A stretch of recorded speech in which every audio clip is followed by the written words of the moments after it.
నమస్కారం అండి. తెలంగాణ ప్రజలందరికీ నేను మీ కోల హరీష్ నేరల బాధితుని. గత 2 రోజులుగా సోషల్ మీడియాలో వాట్సాప్ గ్రూపుల్లో నాపైన అసత్య ప్రచారాలు చేస్తున్న కొంతమంది బీజేపీ నాయకులకు కానీ నేను సంజయనను మోసం చేసినని, తిన్నింటి వాసాలు లెక్కబెట్టినని, ఆయనకు ద్రోహం చేసిందని అనేక విధాలుగా చాలామంది కూడా మాట్లాడుతున్నారు. నేను వాళ్ళందరికీ ఒకటే సమాధానం చెప్పదలుచుకున్నా ఈ వేదిక ద్వారా. ఇప్పుడు సొల్లు అజయ్ వర్మ అని చెప్పేసి దళిత నాయకుడు అని చెప్పేసి ఆయనకు కూడా ఈ విషయాలు తెలుసు. నేను ఆయనకు కూడా సమాధానం చెప్తున్నా. ఇప్పుడు ఈ విషయంలో ఎవరైతే స్పందించారో వారందరికీ, బీజేపీ నాయకులకు, కార్యకర్తలకు, ప్రతి ఒక్కరికి, తెలంగాణ సమాజంలో ఉన్న ప్రతి వ్యక్తికి నేను సమాధానం చెప్పదలుచుకున్నా. నేను ఏ వీడియోలో కానీ సంజయ్ అన్న నేరేళ్ల సంఘటనలో మాకు సహాయం చేయలేడు, మమ్మల్ని ఆదుకోలేదు, అసలు మా ఇళ్ళకి రాలేడు, మమ్మల్ని పట్టించుకోలేడని నేను ఎక్కడ కూడా చెప్పలే. ఫస్ట్ నేను మాట్లాడిన వీడియోకు మీరు తెలుసుకోరు, క్షుణ్ణంగా పరిశీలన చేయండి. నేను అడిగింది ఒకటే, నేరెళ్ల కేసులో ఎస్సీ కమిషన్ రిపోర్టు తెప్పి అన్నానన్నా. ఈయన సొల్లు అజయ్ వర్మ అన్న ఏమని చెప్తున్నాడంటే, నేరెళ్ల కేసులో సంజయ్కి ఎస్సీ కమిషన్ రిపోర్ట్కి ఏం సంబంధం అన్నాడు. ఇప్పుడు SC commission, central SC commission అనేది బీజేపీ చేతులు ఉంటుందా, కాంగ్రెస్ చేతులు ఉంటుందా, టీఆర్ఎస్ చేతులు ఉంటుందా? అజయ్ వర్మ అన్న నువ్వే సమాధానం చెప్పాలి. నువ్వు ఒక దళిత నాయకునివి. మరి 2017లో నేరెళ్ల సంఘటన జరిగినప్పుడు ఎస్సీ కమిషన్ కాంగ్రెస్ వాళ్ళు తెప్పించారా, టీఆర్ఎస్ వాళ్ళు తెప్పించారా, ఇంకా వేరే పార్టీ వాళ్ళు తెప్పించారా, మరి సంజయ్ తెప్పించారా? దానికి నువ్వు సమాధానం చెప్పన్నా. సంజయ్ అనేది కదా ఎస్సీ కమిషన్ రిపోర్ట్ తెప్పించింది. నేరెళ్ళ కూడా ప్రజా కోర్టు పెట్టింది సంజయ్ అనే కదా. సంజయ్ అనే పెట్టి మాట్లాడించింది కదా. ఆ రోజు ఎస్సీ కమిషన్ రిపోర్ట్లో వాళ్ళు ఏమని చెప్పారు? నేరెళ్ళ బాధితులకు దెబ్బలు జరిగినాయి, గాయాలు జరిగినాయి, వాస్తవ విషయాలే. వీళ్ళపైన దాడి చేసిన వాళ్ళపైన ఎస్సీ ఎస్టీ అట్రాసిటీ కేసులు పెట్టాలి, వాళ్ళని జైల్లో పంపాలి, బాధిత కుటుంబాలకు 3 ఎకరాల భూమి ఇవ్వాలి, డబుల్ బెడ్రూమ్ ఇవ్వాలి, ఉద్యోగం ఇవ్వాలి, సో అని చెప్పేసి ఎస్సీ కమిషన్ రిపోర్ట్ చెప్పింది. అది 2015లో చెప్పిందన్న, 2025 సంవత్సరం. ఈ పీరియడ్ టైంలో ఇంతవరకు ఎస్సీ కమిషన్ రిపోర్ట్ ఎందుకు బహిర్గతం అవుతలేదన్న? అజయ్ అన్న మీరు సమాధానం చెప్పండి. క్రాంత్ అన్న మీరు సమాధానం చెప్పండి. ఎందుకు ఇంతవరకు ఎస్సీ కమిషన్ రిపోర్ట్ బయటకు వస్తలేదు? సంజయ్ అన్నకు బాధ్యత లేదా? సంజయ్ అన్న ఎందుకు అడగద్దు ఎస్సీ కమిషన్ రిపోర్ట్ను? నేను సంజయ్ అన్నకు ఎన్నిసార్లు చెప్పినా, అన్న ఎస్సీ కమిషన్ రిపోర్ట్ బయటకు వస్తే ఎస్పీ గారు జైలుకు పోతాడు, ఎస్ఐ పైన కేసులు అవుతాయి, మాకు న్యాయం జరుగుతుందన్న, తెలంగాణ వ్యాప్తంగా నీకు మంచి పేరు ఉంటుందన్న. నేను ఈ కాలా వెళ్ళబడ్డా నా తల్లి అజయ్ వర్మ అన్న. కరీంనగర్లో మీరు మాట్లాడుతున్నారు కానీ సంజయ్ అన్న కోసం ఎక్కడ తిరగలేదన్న, సంజయ్ కోసం ఎక్కడ ప్రచారం చేయలేదన్న. కరీంనగర్ నుంచి మొదలు పెట్టుకుంటే హైదరాబాద్ జిహెచ్ఎంసీ వరకు సంజయ్ ఎక్కడ నిలబడితే అక్కడ నన్ను సంజయ్ కాపాడిండు, నన్ను సంజయ్ కాపాడి నేను ఎక్కడ చెప్పలేదన్న. సంజయ్ నేనేం చేయలేదన్న. ఎందుకన్నా అట్లా మాట్లాడతారు? నేనేం నీతి తప్పినన్నా? నేను ఏడా పైసలు కసపడ్డానా? కేటీఆర్ దగ్గరికి పోయి బ్లాక్మెయిల్ చేసిండు, కేక మహేందర్ రెడ్డి దగ్గరికి పోయి బ్లాక్మెయిల్ చేసిండు. మీకు నిజంగా చిత్తశుద్ధి ఉంటే కేటీఆర్ని అడుగురన్నా, కేక మహేందర్ రెడ్డిని అడుగురి. నాకు ఎవరైనా పైసలు ఇచ్చిర్రా? ఎవరి మాట చెప్పుడు మాటలు నేనెందుకు తింటానా? చెప్పుడు మాటలు వినటోనైతే సంజయ్ దగ్గర నుంచి ఎప్పుడో పోయి నా బతుకుదని నేను చూసుకున్నట్టోనన్నా. ఇవాళ నేను పైసల కాసలు పడుతున్నట్టు ఏదో నా మీద అసత్య ప్రచారం చేస్తే నేను ఊరుకునే పరిస్థితి లేదన్నా. అజయ్ వర్మ అన్న, నేనేం తప్పుడు పనులు చేయలే. నాకు జరిగిన అన్యాయం మీద సంజయ్ అన్న అడిగినా, అన్న నాకు ఇంకెప్పుడు న్యాయం జరుగుతున్నా? మరి 8 సంవత్సరాలు అవుతుందన్న. 8 సంవత్సరాల నుంచి సంజయ్ ఎందుకు మాట్లాడుతాడన్న నేరేళ్ల కేసు గురించి? 2015లో మాట్లాడాడు. ఫస్ట్ ఎంపీగా గెలిచినప్పుడు పార్లమెంట్లో మాట్లాడుతున్నాడు, అన్ని రకాలుగా మాట్లాడుతాను, న్యాయం చేస్తాను అన్న. మరి 2020 సంవత్సరం నుంచి తిరుగుతున్నా. నేరేళ్ల బాధితులు ఏమైనా తిరిగినా? నేను తిరిగితే దానికి సంజయ్ ఇంతవరకు ఏం న్యాయం చేసినానో నువ్వు చెప్పానా? నీ మనసాక్షిగా చెప్పు. సంజయ్ నేను ఏం చేస్తాను, ఏం బదనం చేసిన సంజయ్ అన్నను ఆ విషయం చెప్పానా? నువ్వు అసత్య ప్రచారం మీరు చేస్తున్నారా? బ్లాక్మెయిల్ మెంటాలిటీ నాది కదన్నా. నన్ను బదనం చేయడం కోసం మీరు బ్లాక్మెయిల్ మెంటాలిటీని ఫాలో అవుతారు. నాకు తెలియదన్నా. ఇప్పుడు ఎస్సీ సామాజిక వర్గాలు ఉన్న వాళ్ళతో ఎందుకు వీడియోలు మాట్లాడిస్తారన్నా? ఎంతమందికి ఫోన్లు చేస్తలేరన్నా? హరీష్ మీద వీడియోలు మాట్లాడు అని చెప్పి బీజేపీలో ఉన్న చాలామందికి ఫోన్లు చేసి మాట్లాడుతున్నారన్నా. నాకు ఎవరు చెప్తలేరు అనుకోకండి అన్న. నాకు కూడా న్యాయం ధర్మం వైపు లేవటోళ్ళు కూడా ఉన్నారన్నా. వాళ్ళు సమాధానం చెప్తున్నారు. హరీష్కు సంజయ్ అన్నకు ఉన్న ఇష్యూలా మేము మాట్లాడితే మేము కంట అవుతాం, రేపు సంజయ్ అన్న మంచిగా ఉంటాడు, హరీష్ మంచిగా ఉంటాడు, మేము ఎందుకు బదనాం అవుతున్నామని చాలామంది కార్యకర్తలు మీరు చాలామందికి ఎవరెవరికి ఫోన్ చేస్తారో వాళ్ళు చెప్తున్నారు సమాధానం. నాకు తెలియదు అన్న విషయం. నేను సంజయ్ అన్నకి ఎందుకు మోసం చేస్తానా? చాలాసార్లు సంజయ్ అన్న వచ్చిన నేను సంజయ్ అన్నను ఎప్పుడు కూడా బంధం చేయలే. వీడియోలోని అడిగింది ఒకటే, ఎస్సీ కమిషన్ రిపోర్టు బహిర్గతం చేయాలని చెప్పిన. ఇంకో విషయం, కేటీఆర్ కేక మహేందర్ రెడ్డిని కాంగ్రెస్ పొన్నం ప్రభాకర్ దగ్గరకు పోయి నేను ఎంపీకి పోటీ చేస్తాను చెప్పినా. నేను దీనికి సవాలన్నా, నేను సవాళ్ళను స్వీకరిస్తా. పొన్నం ప్రభాకర్ తోటికి చెప్పి నేను ఎంపీగా పోటీ చేస్తాను చెప్తే నా ముక్కు నెలకు రాసేస్తాను ఎక్కడంటే అక్కడ.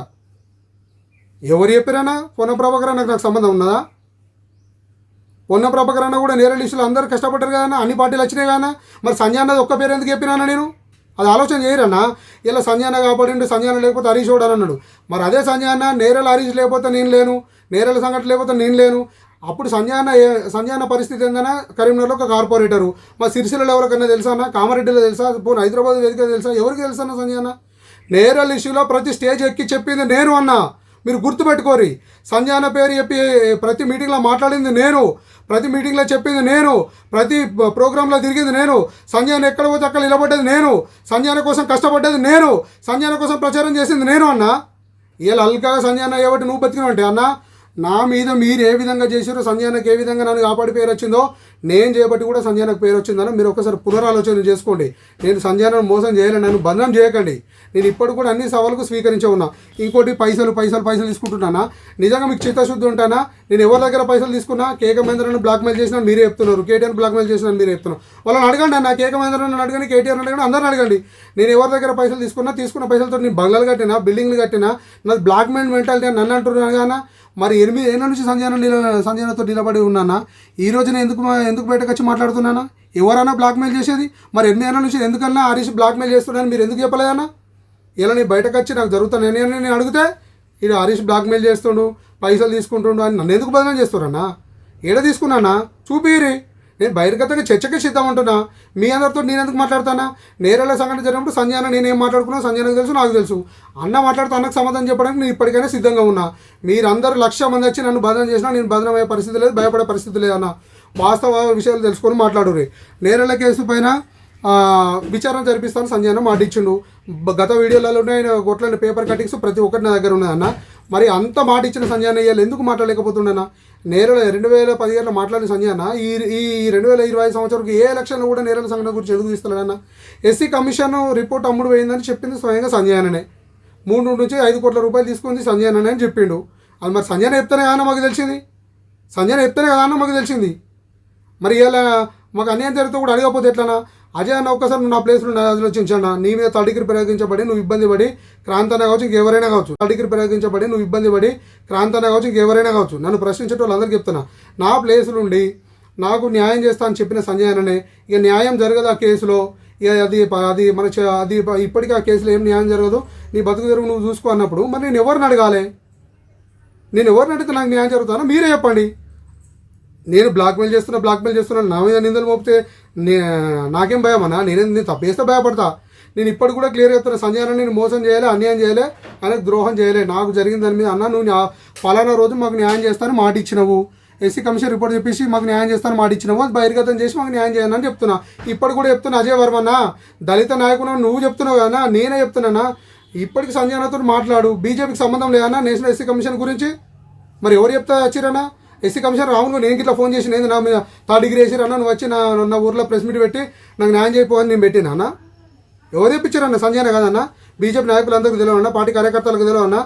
నేను సంజయ్ చుట్టూ ఎంత తిరిగినా మీకు తెలియదా అన్న? వాస్తవ విషయాలు మీకు తెలియదా? లాస్ట్ టైం ఎంపీగా పోటీ చేస్తా అంటే సంజయ్ సాయంత్రం పిలిపించుకొని నువ్వు ఎంపీకి నామినేషన్ చేస్తే ఏమొస్తుంది? మనం బదనం అవుతాం, ప్రజలను నువ్వు ఆగమవుతావు, నేను ఆగమవుతాం, మన మీద వ్యతిరేకత వస్తుంది. ఇన్ని రోజులు మంచిగా కలిసి ఉన్నాము, ఎంపీగా గెలవగానే మళ్ళీ నేను మాట్లాడతా, న్యాయం చేస్తాను మాట చెప్పి నన్ను తిరుపతికి పంపించి సంజయ్ కాదన్నా? నేను సంజయ్ పైసలు అడిగినా? తిరుపతికి పోమని స్వయంగా సంజయ్ ఇప్పుడు రెడ్డవైన గోపి అని చెప్పేసి ఆయన ఉన్నాడు, ఆయన ద్వారా నాకు 25,000 రూపాయలు ఫోన్పే చేసి నాకు తిరుపతికి పోమని చెప్పిండు. ఇక్కడ ఉంటే మీడియాలో నేను నన్ను ఇబ్బంది పెడతారని చెప్పేసి. నేను పైసలు తీసుకొని బదనం చేసిన ఎక్కడుందన్నా? చూపియాలని దేనికంటే దానికి సిద్ధమే. దళిత సంఘాలను పేరు చెప్పుకున్నాడు, దళితులకు అన్యాయం జరిగితే ప్రశ్నిస్తే కూడా ఇక దళితుల నుంచి తీవ్రమైన ఆరోపణలు చేస్తే మరి దళిత సమాజ వర్గాలకు అన్యాయం జరిగినప్పుడు ఎక్కడైనా మరి న్యాయం జరిగేది? అప్పుడు సంజయ్ అన్న కొట్లాడింది. మరి ఇప్పుడు ఎందుకు న్యాయం చేయలేకపోతున్నా? సంజయ్ నాకు బాధ్యత ఉన్నదా లేదా అన్న? సంజయ్ నాకు సంబంధం లేదు అసలు నేరేళ్ళ గురించి. సంజయ్ నాకు ఇప్పుడు నువ్వే అంటున్నావు కదా నేరేళ్ళలో నేరేళ్ళ ఇష్యూలో సంజయ్ లేకపోతే నువ్వు హరీష్కి అసలు ఏ అర్హత ఉంది అంటున్నావు కదా. మరి అదే మాట్లాడినా నువ్వు సంజయ్ అన్న మరి ఎస్సీ కమిషన్కి ఎందుకు సంబంధం ఉండదు? బీజేపీలోనే కదా అన్న సంజయ్ ఉన్నది. ఎస్సీ కమిషన్ సెంట్రల్ గవర్నమెంట్ కదా బీజేపీ దాంట్లో. మరి ఎందుకు సంజయ్ అన్న సపోర్ట్ చేయడన్నా? ఎందుకు మాట్లాడన్నా ఈ విషయం మీద? ఇది అడిగితే తప్ప అన్న? నేను బాధితులకు న్యాయం చేయంగా ఎప్పుడన్నా వద్దానన్నా? ఒక బాధితుని కాదని ఒక బాధితుని పిలిచి మీరే మాట్లాడతారు, మీరే పైసలు తీసుకున్నారని ఒకరి పేరు ఒకరికి చెప్తారు, నాకు ఒకళ్ళ పేరు చెప్తారు, వేరేటోళ్ళకి ఒకళ్ళ పేరు చెప్పి మాకే చిచ్చులు పెట్టి మామూలుగా బంధం చేసే ప్రయత్నం చేస్తున్నారన్న. మరి పైసలు ఇచ్చిన విషయము సంజయ్ నాకు ఏ విధంగా ఇచ్చిండు, దేని గురించి ఇచ్చిండు? బాధితులు అందరినీ పిలిచి ఇవ్వాలి కదన్నా? నాకు సింగిల్ ఒక్కరికి ఎందుకు పిలిచి ఇచ్చిండన్నా? మిగతా బాధితులకు పిలిచి వాళ్ళకి ఎందుకు ఇచ్చిండన్నా? నేను ఇప్పటికి చెప్తున్నా అజయ్ వర్మన్న, నేను సంజయ్ నాకు ఇచ్చిన బదనం చేస్తున్నారు కదన్నా. నేను సంజయ్ నాకు ఏవైతే పైసలు ఇచ్చాడో తెలంగాణ రాష్ట్ర వ్యాప్తంగా తిరిగి బిచ్చం ఎత్తుకునైనా సంజయ్ నేను ఆ పైసలు కడతా. దానికి నేను సిద్ధము. సంజయ్ బహిర్గతంగా వచ్చి హరీష్ నీకు పైసలు ఇచ్చిన బై, దీనికి ఇచ్చిన బై, నా పైసలు గిన్ని ఖర్చు పెట్టినని చెప్పానన్నా. తెలంగాణలో తిరిగి బిచ్చం ఎత్తుకునైనా సంజయ్ పైసలు కట్టడానికి సిద్ధంగా ఉన్నానా? నన్ను బదనాం చేస్తే ఏమొస్తుందన్నా? మీకే పాపం జరుగుతుందన్నా, మీకే గోస జరుగుతుంది. సంజయ్ అన్న కాపాడలేదని ఎక్కడ చెప్పలే. సంజయ్ అన్న మమ్మల్ని కాపాడింది ఎంత నిజమో, సంజయ్ అన్నకు నేరల్ ఇష్యూ నుంచి పేరు వచ్చింది అన్నది కూడా అంతే నిజం. అది కాదంటారా?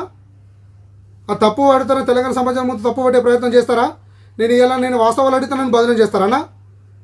నేను బహిర్గతంగా చర్చకు అన్నిటికీ సిద్ధమే అన్న. ఎడికి రమ్మంటే అడిగి వస్తా. నేనేమో నా ఊరి ఇడిచిపెట్టి పారిపోతాలే, నేను నేను ఎడికి వెళ్తాలేనన్నా. సంజయ్ అన్నకు వాస్తవ విషయాలు తెలుసు. సంజయ్ అన్న ఈ మధ్యలో మీడియేటర్లకు వాళ్ళగీలకు సమాధానం చెప్పే బాధ్యత నాది కాదన్న. ఇష్యూ అయినప్పుడు మీరున్నారు, నేనున్నారు. మీరు ఏడికి రమ్మని బహిర్గతంగా చర్చకు సిద్ధమన్నా, నేను వస్తాను. మీరు నాకేం చేశారు, నేను మీకేం చేసిన అనేది బహిర్గతంగా మాట్లాడదామన్నా. ఇక వీళ్ళ వాళ్ళతో మాట్లాడిపిస్తే నీకు అన్యాయమే జరుగుతుంది, నాకు అన్యాయమే జరుగుతుందన్నా. నేను కేవలం ఇప్పటికీ ప్రతి ఒక్కరికి బీజేపీ నాయకుల కార్యకర్తలు అందరికీ చెప్తున్నా, నేను సంజయ్ అన్న తిరిగింది అందరికీ తెలుసు. నేను సంజయ్ అన్న అడిగింది వాస్తవమే. సంజయ్ అన్న నాకు న్యాయం చేస్తాను మాట ఇచ్చింది వాస్తవమే. ఈరోజు ఎస్సీ కమిషను నేరేళ్ల కేసులో హైకోర్టులో సీరియస్గా నడిస్తే ఆ కేసు ఎస్సీ కమిషన్ రిపోర్ట్ వస్తే వాళ్ళపైన చర్యలు తీసుకుంటారు. ఆ కమిషన్ రిపోర్ట్ బహిర్గతం చేయమనే కదా అని నేను అడిగింది. సంజయ్ అన్న ఎక్కడ నేను విమర్శించలేదన్న. వీడియోలు చూడరు మీరు కావాలంటే. బ్లాక్మెయిల్ రాజకీయాలు నాది కదన్నా. మీరు నన్ను బ్లాక్మెయిల్ చేసి, నన్ను బదనాం చేసి, మానసికంగా శారీరకంగా నన్ను ఇబ్బంది పెట్టే ప్రయత్నం మీరు చేస్తున్నారన్నా. నా కుటుంబాన్ని కించపరిచే విధంగా మీరు చేస్తున్నారు. నా కుటుంబంతో సహా నేను కంపల్సరీ రోడ్ ఎక్కుతా. మీరు అందరూ నాకు సమాధానం చెప్పాలి, అందరికి బాధ్యత చెప్పాల్సిన బాధ్యత మీది. కేకమేందర్ రెడ్డి బదనం చేసిన, కేటీఆర్ బదనం చేసిన వాళ్ళని అడగండి. నేను ఏం బ్లాక్మెయిల్ చేసినా, ఏం దొంగతనం చేసినా అని చెప్పేసి వాళ్ళని అడగండి అన్న. వాళ్ళని అడిగి తెలుసుకోండి. అలా తెలుసుకొని మాట్లాడండి అన్న.